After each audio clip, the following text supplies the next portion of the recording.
اب اگلا کانسیپٹ ہے زو معنی الفاظ۔ زو معنی الفاظ ایسے الفاظ ہوتے ہیں جن کے دو مفہوم ہوتے ہیں، لکھنے میں وہ ایک ہوں گے، پڑھنے میں ایک ہوں گے، لیکن ان کی میننگ ڈفرینٹ ہوتے ہیں۔ مثال کے طور پر میں کہوں ہار، اب ہار ایک تو وہ ہار ہے جو گلے میں ڈالا جاتا ہے، مالا بھی کہتے ہیں اس کو، اور ایک ہار جسے شکست کہتے ہیں، ڈیفیٹ۔ مثال کے طور پر ہم دشمنوں کو جنگ میں ہار کا سامنا کرنا پڑا، تو یہاں پر ہار سے مراد مالا نہیں ہے بلکہ شکست ہے۔ میں کہوں کہ بچی کے گلے میں ہار ہے، تو اب آپ سمجھ جائیں گے کہ اس سے مراد مالا ہے، گلے میں ڈالنے والا ہار ہے، نہ کہ شکست۔ اس طرح ایک اور مثال ہے عرض، ریکویسٹ کو بھی کہتے ہیں اور وڈتھ کو بھی کہتے ہیں، چوڑائی کو بھی کہتے ہیں۔ ایک اور لفظ ہے بولی، بولی زبان کو بھی کہتے ہیں اور نیلامی کو بھی کہتے ہیں، آکشن کو بھی کہتے ہیں۔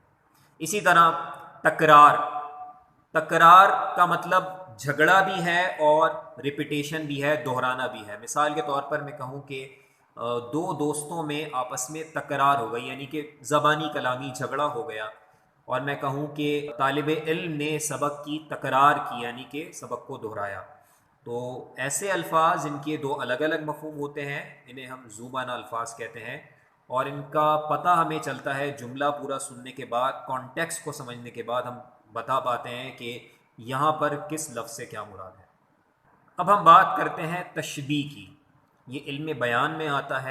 تشبیہ کا مطلب ہے کسی مشترکہ یعنی کامن خوبی یا خامی یا برائی کی وجہ سے ایک چیز کو دوسرے جیسا قرار دے دینا۔ مثال کے طور پر میں کہوں زید شیر کی طرح بہادر ہے، میں نے کیا کیا کہ شیر میں چونکہ بہادری کی کوالٹی موجود ہے، تو اس بنیاد پر میں نے زید کو بھی شیر جیسا قرار دے دیا، بیکاز میں نے دیکھا زید بھی بہادر ہے۔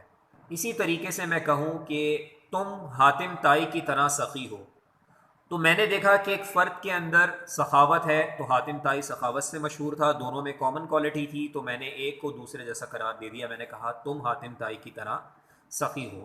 اب تشبیہ کے مختلف اجزاء ہیں، مشبہ، مشبہ بہ، وجہ تشبیہ، حرف تشبیہ، اور آگے پھر ہم غرض تشبیہ بھی ایڈ کر دیتے ہیں اس میں۔ مثال کے طور پر میں نے کہا کہ زید شیر کی طرح بہادر ہے، تو اس پورے جملے میں زید مشبہ ہے کیونکہ اس کو تشبیہ دی جا رہی ہے، شیر مشبہ بہ ہے کیونکہ اس سے تشبیہ دی جا رہی ہے، اور بہادر ہونا یہ وجہ تشبیہ ہے، اور کی طرح یہ حرف تشبیہ ہے۔ اب بعض جملوں میں کی مانند بھی ہو سکتا ہے، دیگر لفظ بھی آ سکتے ہیں۔ اب اگلا کانسیپٹ ہے استعارہ۔ استعارہ کے لفظی معنی ادھار لینے کے ہیں، بورو کرنے کے ہیں، اور اس کی تعریف یہ ہے، اس کی ڈیفینیشن یہ ہے کہ کسی چیز کے معنی کو ادھار لے کر، مستعار لے کر دوسری چیز کے لیے استعمال کرنا۔ مثال کے طور پر میں کہوں کہ زید شیر ہے، پہلے تشبیہ میں ہم بات کر رہے تھے تو میں نے وہاں مثال دی تھی کہ زید شیر کی طرح ہے یا زید شیر کی طرح بہادر ہے، اب میں کہہ رہا ہوں زید شیر ہے۔ اس جملے پر غور کریں، میں نے زید کو شیر قرار دے دیا۔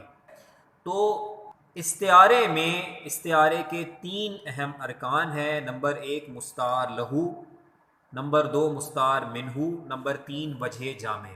اسی جملے کو دیکھ لیتے ہیں، میں نے کہا زید شیر ہے، ٹھیک ہے، یعنی زید کے لیے میں نے شیر کا استعارہ استعمال کیا ہے نا، تو زید اس جملے میں مستعار لہو ہے، یعنی جس کے لیے میں نے معنی ادھار لیے، تو اس جملے میں زید مستعار لہو ہے، شیر مستعار منہو ہے، بیکاز اس سے میں نے معنی لیا نا۔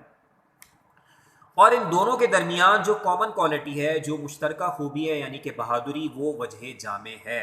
اب ایک بڑا فرق یاد ہمیں رکھنا ہے تشبیہ اور استعارے کو لے کر، کہ اگزامپل پر آپ نے غور کرنا ہے کہ آپ کو کون سی اگزامپل دیکھ کر پوچھا جا رہا ہے۔ مثال کے طور پر میں نے کہا کہ بچہ چاند کی طرح یا چاند جیسا خوبصورت ہے، تو اس جملے میں آپ غور کریں، بچہ مشبہ ہے اور چاند مشبہ بھی ہے، خوبصورتی وجہ تشبیہ ہے، جیسا یا کی طرح یہ حرف تشبیہ ہے، تو یہ تشبیہ کی بات ہوئی۔ لیکن اگر میں جملے کو اس طرح کہوں کہ بچہ چاند ہے، تو اب یہ تشبیہ نہیں، یہ استعارہ ہے، کیونکہ اس میں بچہ مستعار لہو، چاند مستعار منہو، اور دونوں کے درمیان جو کامن کوالٹی خوبصورتی ہے، وہ وجہ جامع ہے۔ تو اکثر ہمارے طلباء کنفیوز ہو جاتے ہیں کہ وہ ملتی جلتی ایگزامپلز ہوتی ہیں، ٹرکی ہوتی ہیں ایگزامپلز، اور وہ اس میں فرق نہیں کر پاتے۔ تو تشبیہ میں بہت کوئکلی ہم پہچان کر سکتے ہیں کہ وہاں حرف تشبیہ بھی آ رہا ہوتا ہے، اس سے بآسانی اس کی پہچان ہو جاتی ہے۔